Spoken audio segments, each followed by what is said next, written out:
Alright, let's create the about section. So in here we're going to have an X tab with the name about and the label set to about.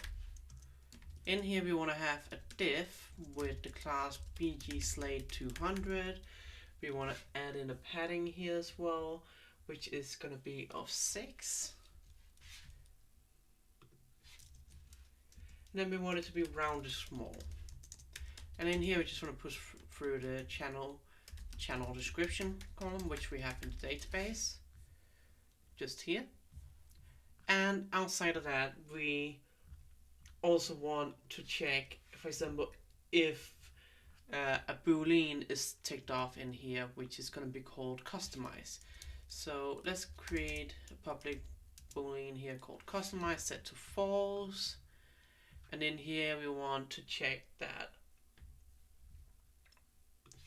if customize, or this customize, then we want to show the channel description. Otherwise, if the channel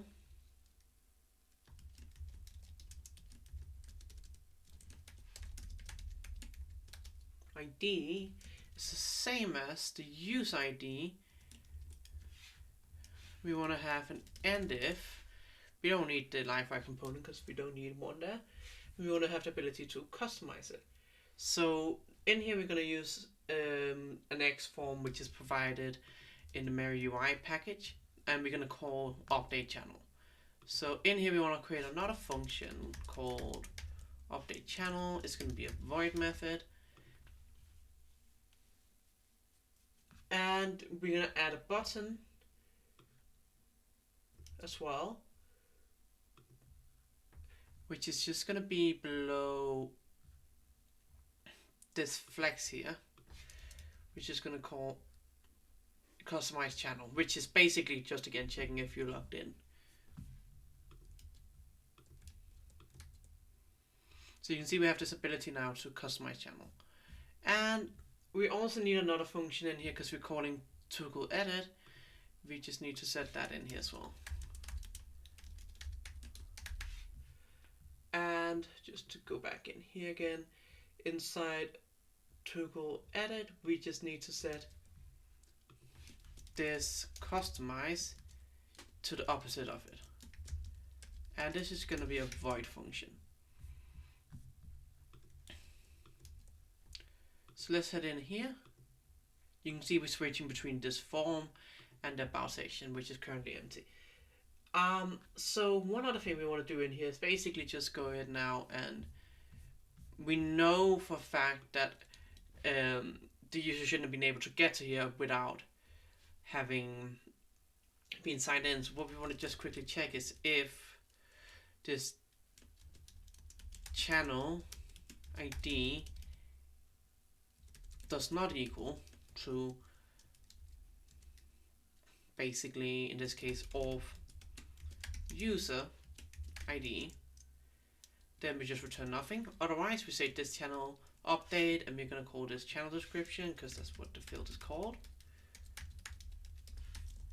And we're then going to go ahead and say this customize to false. We're going to say that we want to refresh the channel data, and then we want to toast, which we need to use the use toast in here for.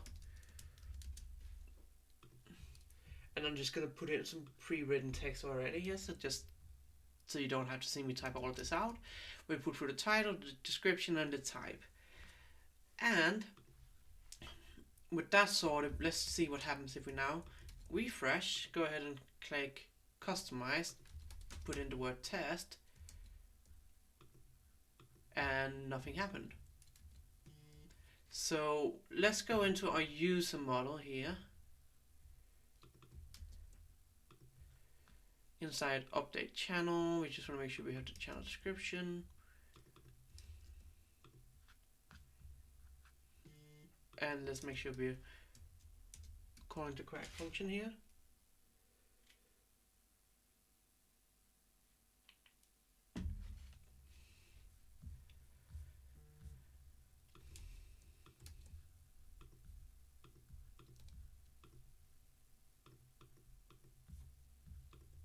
and nothing is happening. So let's make sure we in here, let's just say instead of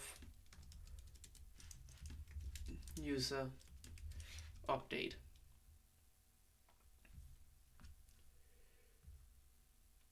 And for now, I'm just gonna see if this helps if we get this one removed. We have already done a pre-check, so this is really just an extra safe check. Put in the word test. Nothing is still going on, so let's take a look. So we're calling this update function here.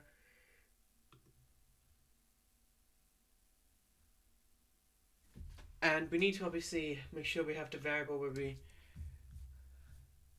yeah, of course we need to make sure this is not setting itself to itself. We need to set this to, I'm gonna call this about. And then up here we just need to have this about one here. Perfect. So let's take a look now. There we go. So now we can edit the channel description and we can pass through different data if we need to. On the side of that, I just want to add in the statistics here that we want to pass through to the user. And I've already written this out. This is a very simple piece of code you can add in here. Just need to add in a flex element with getting the total views, the subscribers count, and the views count for how many videos you've had.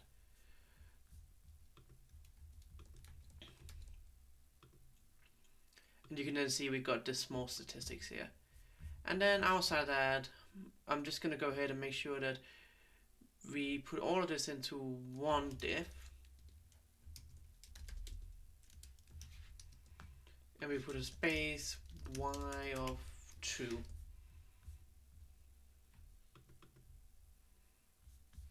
I'm going to put space y of 5 actually. And that's all for this video. Thank you very much for watching it, and I'll see you in the next one.